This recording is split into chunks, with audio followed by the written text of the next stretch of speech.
Sir, आज जनता दरबार में किस तरह के मामले आए हैं? ज़्यादातर ज़मीन से संबंधित इसी तरह के लोग। माननीय मुख्यमंत्री जी के निर्देशों के क्रम में रेगुलरली जन सुनवाई हो रही है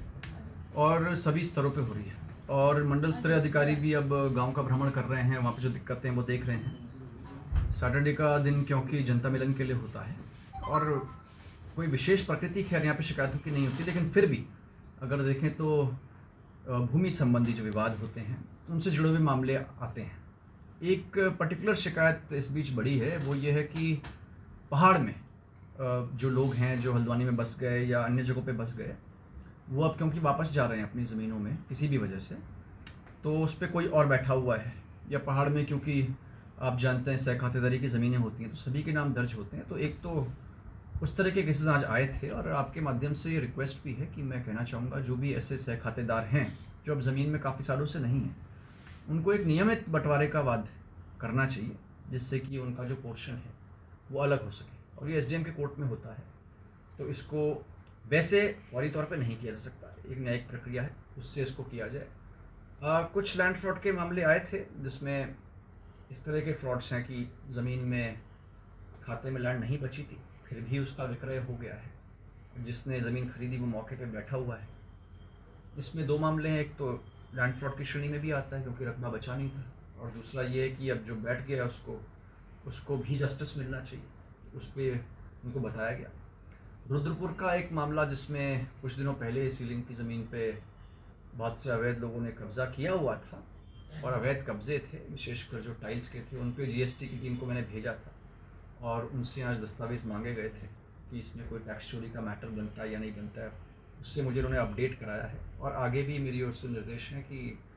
जो सेंसिटिव कमोडिटीज़ हैं, चाहे टाइल्स की हों,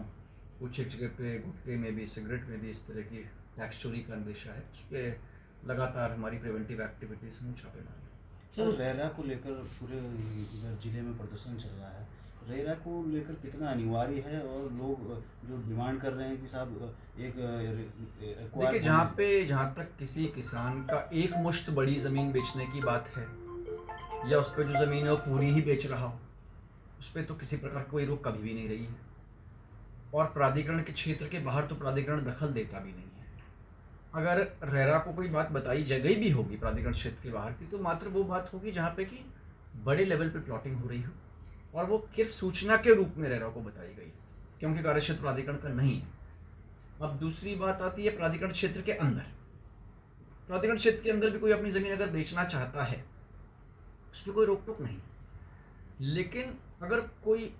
बड़े प्लान्ड तरीके से और इस तरीके से अपनी ज़मीन को बेच रहा है कि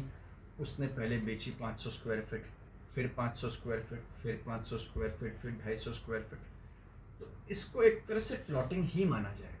अब अगर मौके पे आप जाते हैं और देखते हैं कि ज़मीन खाली थी, अचानक उसके 6 तरफ सड़कें बन गई, तो ये उसको किसान की सेल उस तरह से नहीं बोल सकते हैं। इट इज़ अ सेल जहाँ पे कि सेटलमेंट आने वाले हैं या रेजिडेंशियल कॉलोनी आने वाली है। इसमें भले ही अभी वो ज़मीन बिक रही हो और उसको हम सुगमता से बेच भी दें, लेकिन आने वाले दिनों में जो प्रॉब्लम्स पूरे हल्द्वानी में आ रही है हम फेस करेंगे। इसमें एक बहुत बड़ी प्रॉब्लम ड्रेनेज की है, आप जानते हैं, बहुत बड़ी प्रॉब्लम कॉमन लैंड्स की है, जिसमें हमारे बच्चे हैं, उनको पार्क चाहिए या कोई भी खुली जगह चाहिए जो होनी चाहिए, जिनको नहीं मिल रही है, वो फेस करेंगे। और तीसरी प्रॉब्लम हमारी आएगी रस्तों को लेके। कई बार ये भी केसेस हो गए हैं जहाँ पे कि रास्ता बता दिया जाता है मोटे तौर पे कि हाँ साहब ये आपका रास्ता होगा, और खतौनी में वो लैंड बचती है तो रास्ता भी बिक जाता है। एक तरह से लैंड फ्रॉड्स भी होते हैं,